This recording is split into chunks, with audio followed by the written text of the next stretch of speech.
Hello, it is 3 p.m. local time here in Hanoi, and you're tuning into VTV News. In the following, we'll take a look at the headlines for this hour. Now we have an interview with Deputy Foreign Minister Phạm Quang Vinh on ASEAN events. In Ha Tinh, 2 riders are sentenced with imprisonment. And later on, we'll take a look at how Ho Chi Minh City is addressing stability of input material source. We'll now begin with the top news happening here in the country. Now, we begin now with the updates on the situation regarding China's illegal deployment of its oil rig Haiyang Shuyou 981 in Vietnam's exclusive economic zone and continental shelf. The Vietnamese Coast Guard and fishery control ships have discovered 112 Chinese ships, including 6 warships, surrounding the rig's location. The Chinese fleet has formed circles around the rig in order to prevent Vietnamese law enforcement vessels about 11 nautical miles away. However, it is reported that Vietnamese law enforcement authorities are, quote, resolutely maintaining their intensive activities of protecting the nation's sovereignty and demanding that China stop its illegal actions and remove the oil rig from Vietnam's exclusive economic zone and continental shelf. A Vietnamese delegation led by Deputy Foreign Minister Phạm Quang Vinh has been attending a series of events including the ASEAN Senior Officials Meeting, the East Asia Summit, the ASEAN Regional Forum, as well as the ASEAN-US Dialogue held in Yangon of Myanmar. Now, during these events, the escalating tensions in the EC topped the agenda. VTV reporter interviewed now Deputy Minister Vinh right after the discussion ended. Could you share with us the viewpoints of ASEAN members and partners in the current situation in the EC during your meetings in Myanmar? It was clear at these meetings that all participating countries are concerned over the tensions and complications in the EC.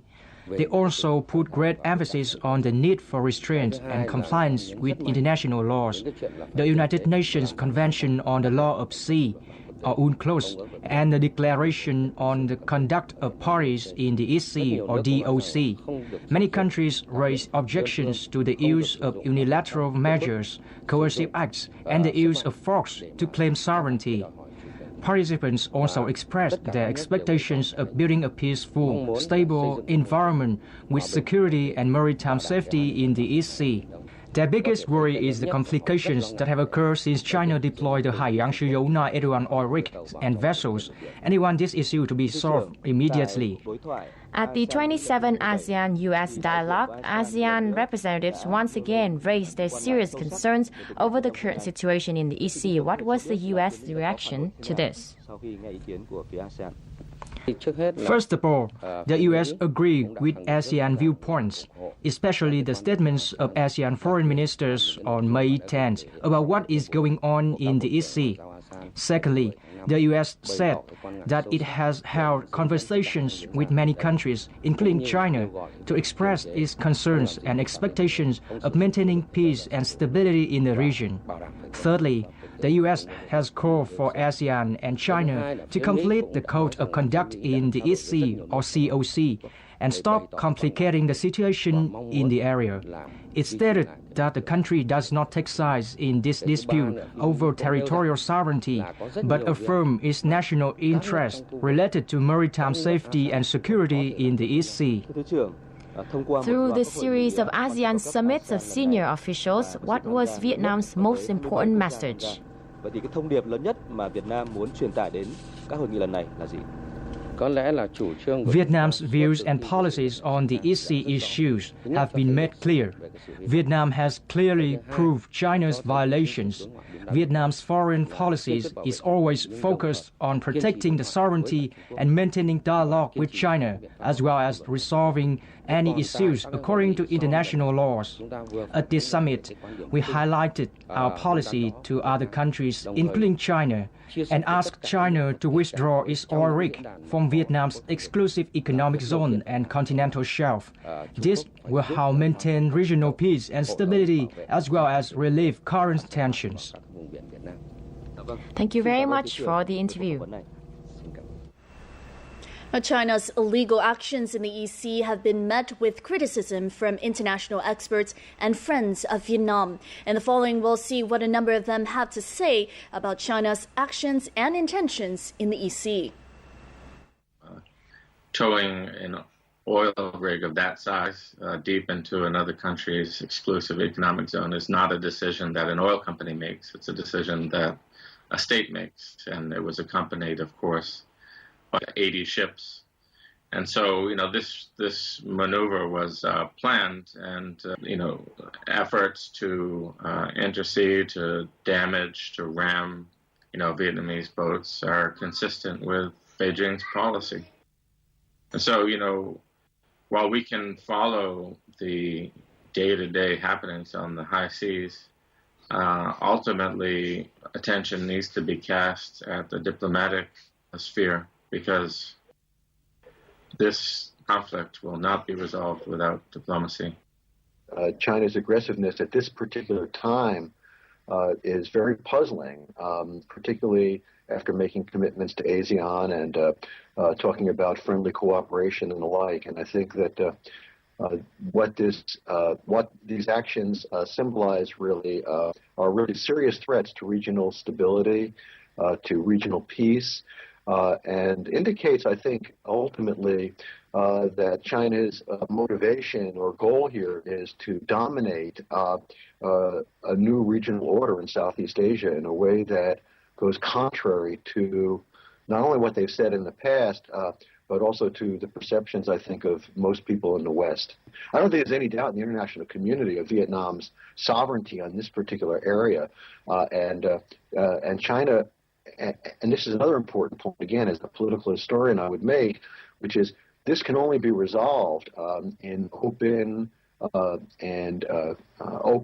talks and negotiations by all parties in an international tribune, so to speak. But China's been very resistant to that as well. Well, you see, this is the kind of escalation which is really causing concern among friends of both countries, and so unnecessary. And I sincerely hope that they come to an agreement to meet and to discuss the area where the Chinese want to install this oil rig. It's also recognized internationally as Vietnamese sovereignty, because you just can't go around installing oil rigs or any other rigs in other people's territories. It's been long established internationally that is Vietnamese territory.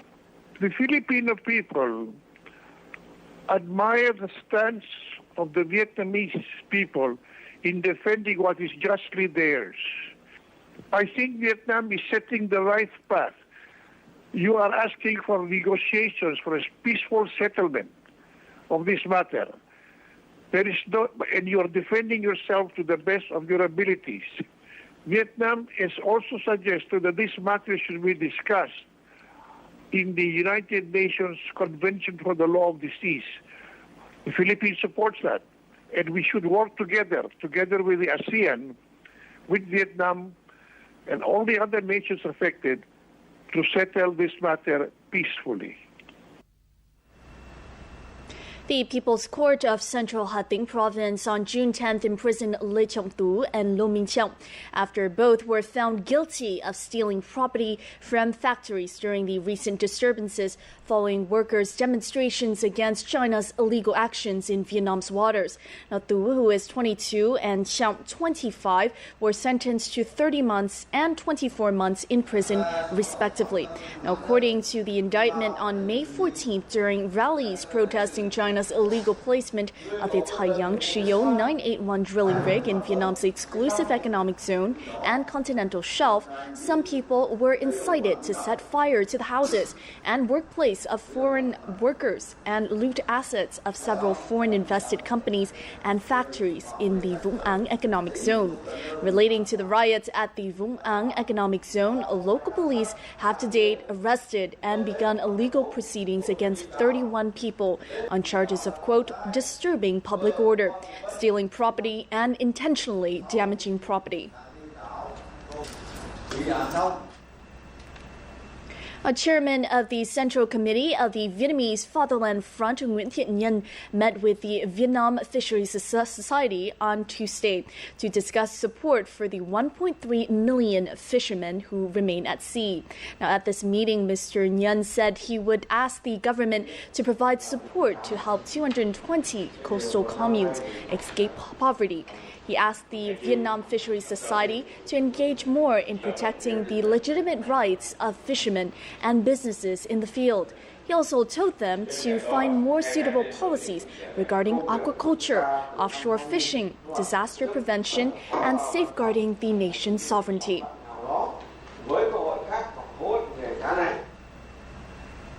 Now, since the start of May, when China deployed its oil rig Haiyang Shiyou 981 in Vietnam's exclusive economic zone and continental shelf, the livelihoods of Vietnamese fishermen in the coastal region have been very seriously affected.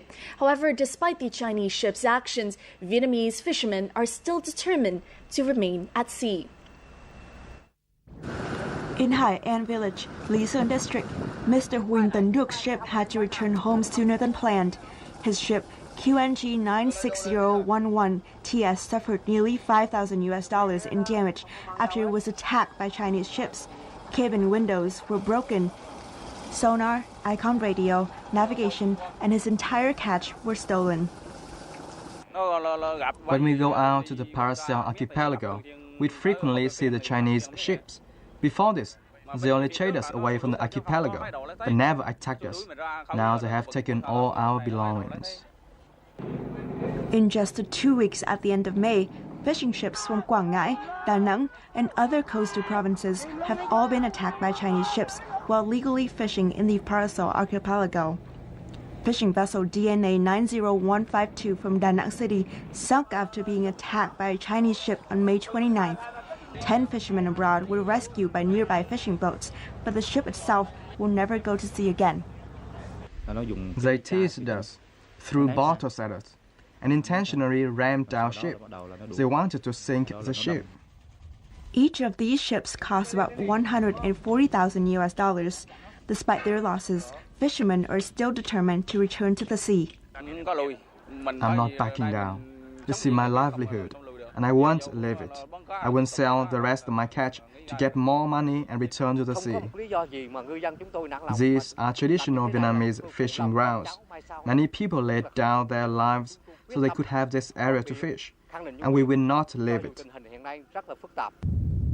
The Paracel archipelago has been fishing grounds for Vietnamese fishermen for generations, and these fishermen are determined to stay and protect Vietnam's waters. Coming up here in our live edition of VTV News, the Minister of Finance continues answering in the Q&A sessions with the National Assembly deputies. And later on, we'll take a look at a project that is bringing Southern amateur singing, or Nun Ca Tai Tu, into schools. Do stay with us.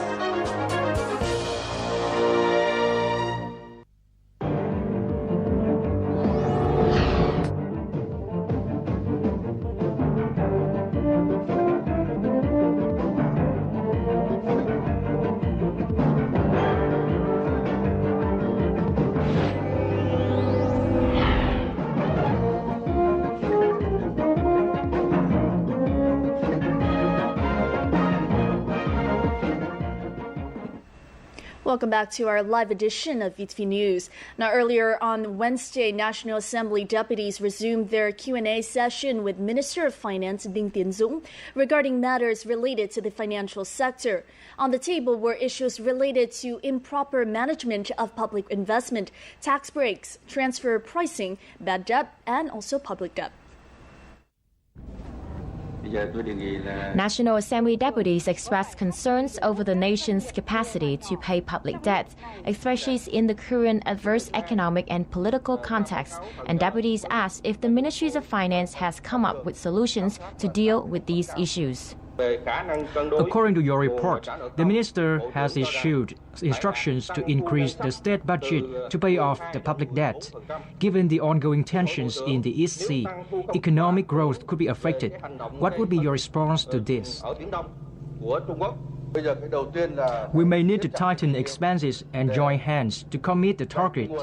The National Assembly should also ratify this resolution to speed up the process.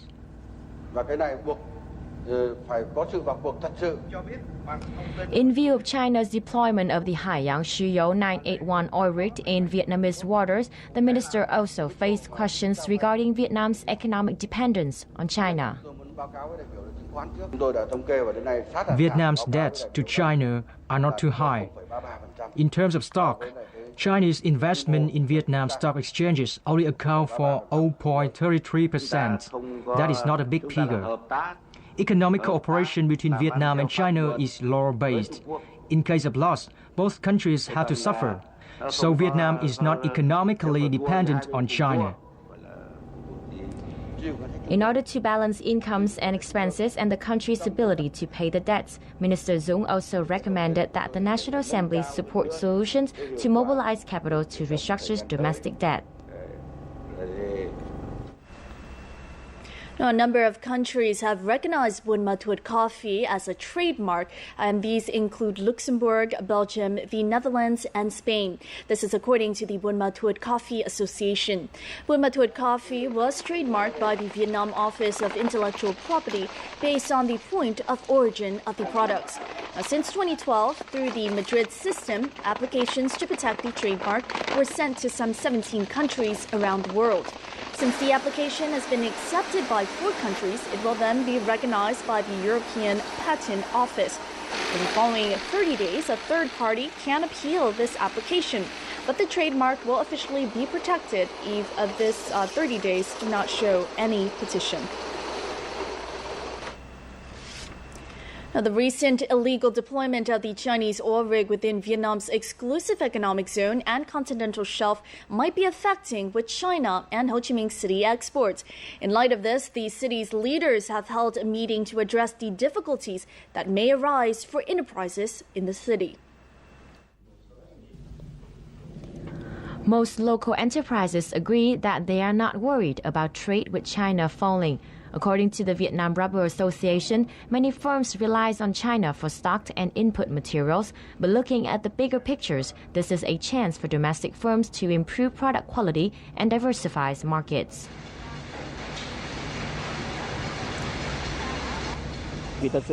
We could build our own machines and find different material sources like Malaysia, Indonesia, or other Asian countries with favorable tax policies.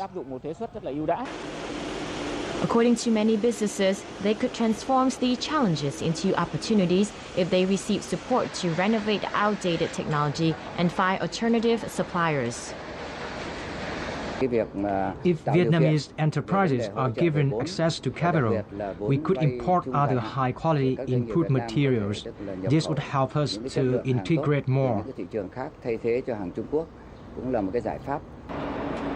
According to recent statistics, Ho Chi Minh City's total import turnover from China during the first 5 months reached $2.35 billion, up 14.7% compared with the same period last year, while export turnover to China was valued at $840 million, down 4.4%.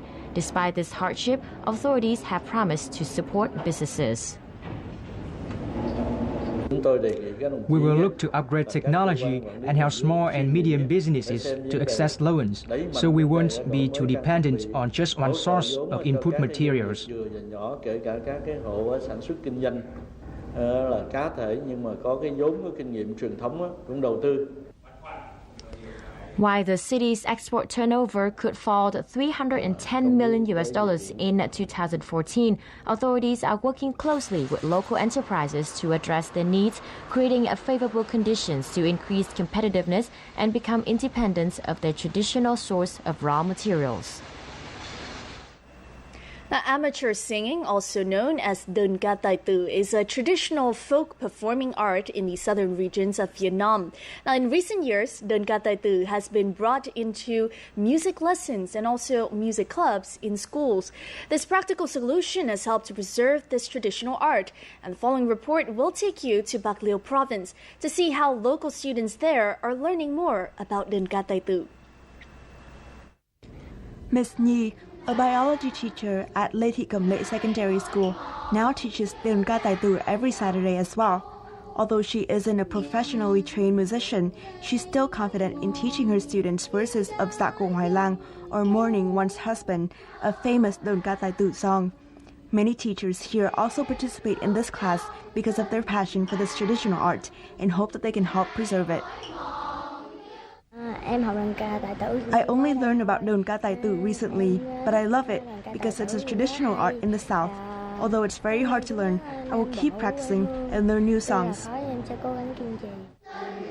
Principal Trần Bành Phi came up with the idea for the class.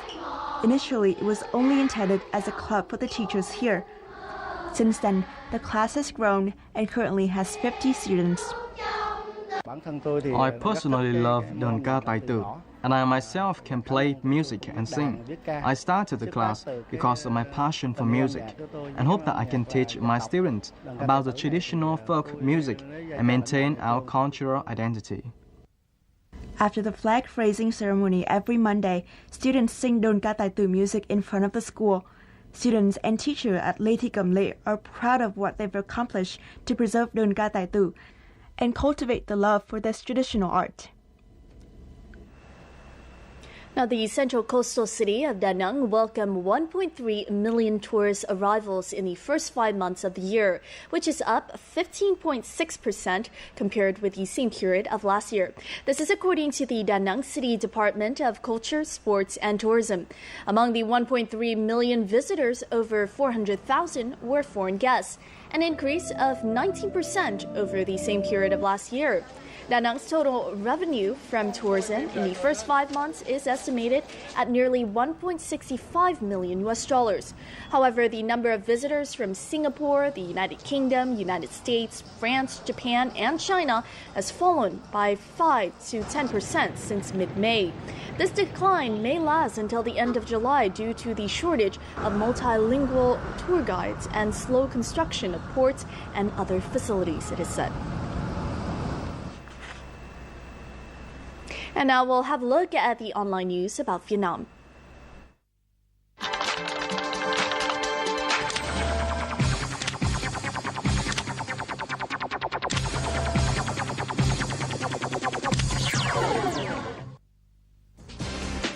Vietnam Online begins with an article on fiber to fashion. Indian ambassador in Vietnam, Preeti Saran, has proposed enhanced cooperation in the textile sector with Vietnam, according to a statement from Vietnam's Central Economic Committee. During a meeting with Mr. Vương Đình Huệ, head of the Central Economic Committee, Ms. Saran said economic ties between India and Vietnam are not commensurate with the potential of the two countries. She said that Vietnam is a leading textiles exporter to the world markets, but it depends on other countries for inputs, while India is the second largest exporter in the world for raw cotton, yarn, fabric, and other raw materials for textiles. President of the Vietnam-U.S. Association, Nguyễn Tân Chiến, received a visiting delegation from the American Legion, led by its national commander, Daniel Mitchell Dellinger, in Hanoi on June 10th. Vietnam Plus reports that the visit will help the members of the Legion to understand more about the land and people of Vietnam, thus contributing to strengthening the friendship between the two countries and helping Vietnam overcome the consequences of war, like Agent Orange dioxin, bombs, and mines. The visit is expected to last until the end of Friday.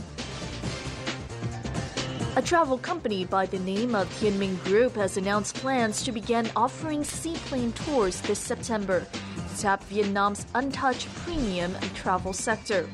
According to Thanh Niên News, if successful, this is expected to become the first supplier of seaplane tourism services in the country. The company will import 2 Cessna Caravan 2014 seaplanes in July, which will take off for trial flights a month later. Each can carry from 12 to 18 passengers, and the planes are expected to operate on the Hanoi-Ha Long Bay route in the first stage before expanding to Phan Thiết, Nha Trang, and Ho Chi Minh cities. Per head ticket could reach $250 for a 30-minute flight.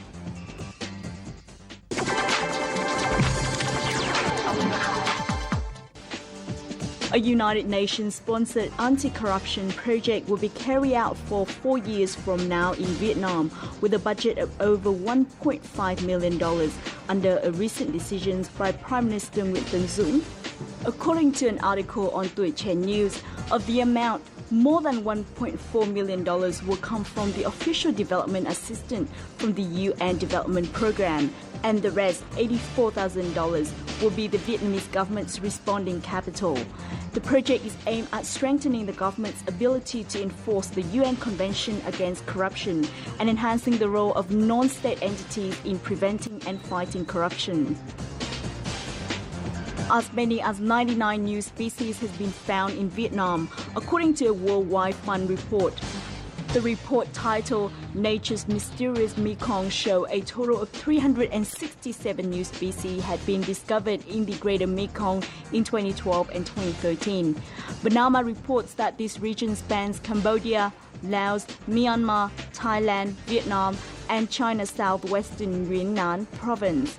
Among the species newly identified by scientists are 290 plants, 24 fish types, 21 amphibians, 28 reptiles, 1 bird, and 3 mammals. And now we'll take a look at your updated weather forecasts.